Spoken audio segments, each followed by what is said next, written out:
Dear students of 8th class, welcome to math class. Today we will do question number 1 of exercise 7.1 in this video. Here is the given statement of question number 1. So first of all, read this statement. Which of the following numbers are not perfect cubes? Students हमें बताना कि इनमें से कौन से number perfect cube नहीं है।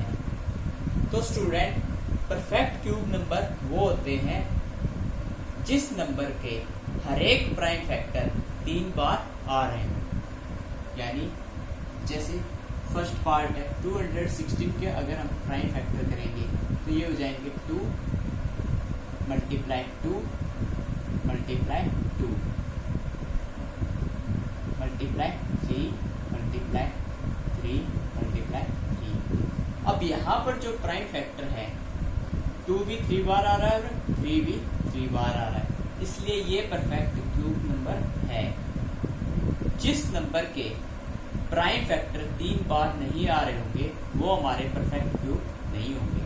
तो आप इनको 1 बाय 1 सोल्व करते हैं। अब सेकंड पार्ट से सोल्व करना शुरू करेंगे। फर्स्ट पार्ट आप खुद सोल्व करोगे। 128, तो वही सबसे पहले हम इसके प्राइम फैक्टर करेंगे। 128 फर्स्ट प्राइम नंबर है हमारा 2 से 128 को डिवाइड किया तो हमारे पास आंसर आ गया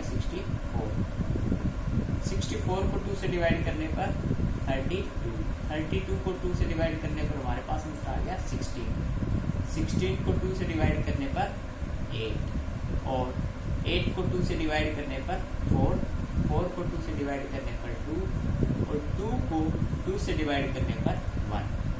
अब 128 के प्राइम फैक्टर हो गए हमारे पास 2 मल्टीप्लाई 2 मल्टीप्लाई 2 मल्टीप्लाई 2 मल्टीप्लाई 2।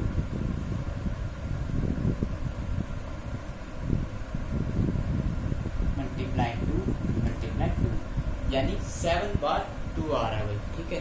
अब परफेक्ट क्यूब नंबर में हर एक जो प्राइम नंबर होगा वो 3 बार आ रहा होगा, इसलिए यहाँ पर हमें 3 के पेयर बनाएंगे। फर्स्ट पेयर हमारा ये और सेकंड पेयर ये।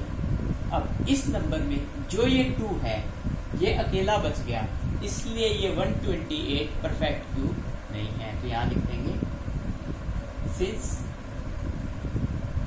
1 2 since 1 number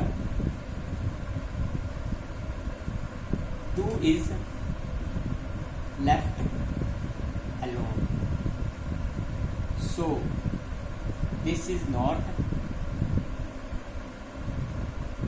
perfect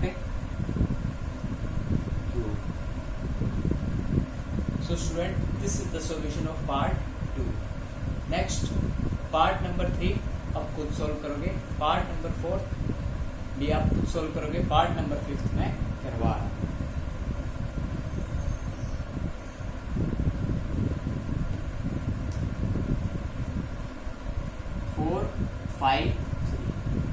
46,656 सबसे पहले इसके प्राइम फैक्टर करेंगे। प्राइम फैक्टर करने के लिए दिए गए नंबर को सबसे पहले छोटे प्राइम नंबर यानी 2 से डिवाइड करके देखेंगे। अगर वो 2 से डिवाइड हो जाता है तो हम उसे 2 से करेंगे। अब 46,656 को जब 2 से डिवाइड करेंगे तो हमारे पास आ जाएगा 23,328। अब 23,328 को 2 से डिवाइड करने पर हमारे पास आंसर आ जाएगा 2 1 जा 2 2 1 जा 2 2 6 जा 12 2 6 जा 12 2 4 जा 8। अब इसे 2 से डिवाइड करने पर हमारे पास आंसर आ जाएगा 2 5 जा 10 2 8 जा 16 2 3 जा 6 2 2 जा 4।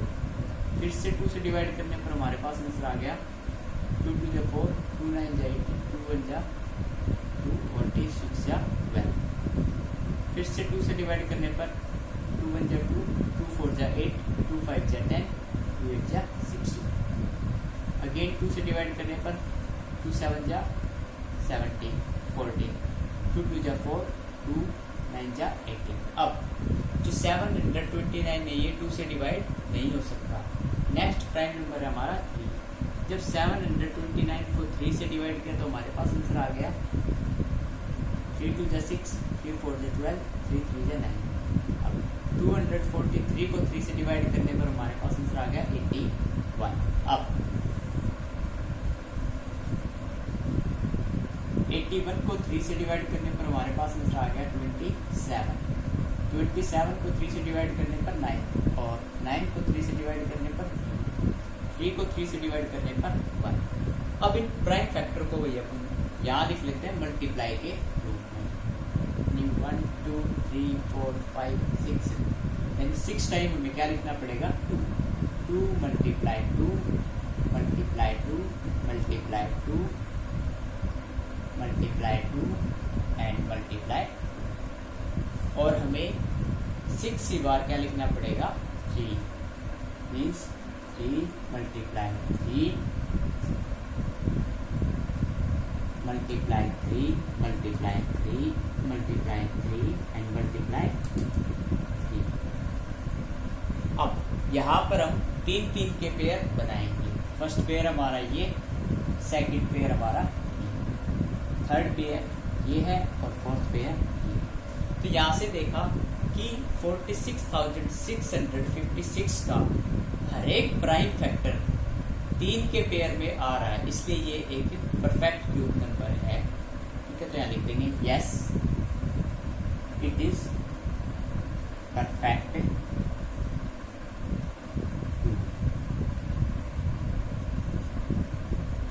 number. So student, this is the solution of part 5th. You have to do part number 1st, 3rd and 4th yourself. This is all for today. Thank you.